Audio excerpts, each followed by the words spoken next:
So we got this new customer that does not track their customer feedback. So repeat problems happen, and we asked them, what do you do? They said, oh, we treat it on a one-off basis. But there's another customer that is perfect at doing this, very meticulous. So we thought we would take the existing module that we already built, one of the modules in our portfolio, and add Agentic AI on top of it, and close the feedback loop. So what we're doing is we're taking an outside system that tracks customer feedback.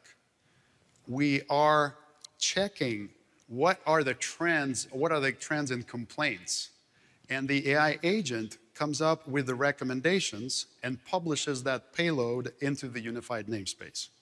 Then from there, you can see it in the dashboard. If we can take a quick look at it, the customer feedback one. Yep.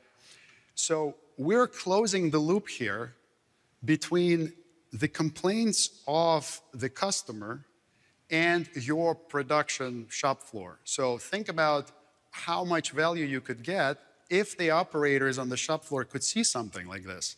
As they begin to work on the next product, they see, oh, in the last 3 months, you've had complaints about this. So as you work on this production run, make sure you look out for these specific things, and there are recommendations.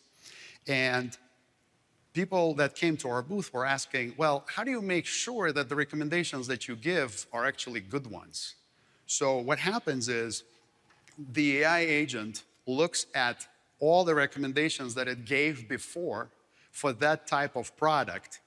And if it sees that it keeps recommending the same thing, but you're not doing anything about it, it will lower the score of that recommendation. And you can see the color coding behind me. So if the score drops below a certain point, it stops recommending this. So it's a self-improving mechanism saying, hey, you're not paying attention to what I'm recommending, so I'm just going to stop recommending this. So that closes the feedback loop. And to actually bring it home, I want to tell you this personal anecdote. So one of the cars in the family is a Honda Accord. And in the trunk of that car, there is a sensor right in the middle. And as you open the trunk, you can see it. So as we were loading big bags going on the skiing trip, we chopped it off. And now the key fob doesn't work. That sensor was actually to sense that you're locking your keys in the trunk. And in case you do it, it opens the trunk back up. But who came up with the idea of placing it where you're putting your bags in? So now I want to provide feedback to Honda to say, move it, don't put it there.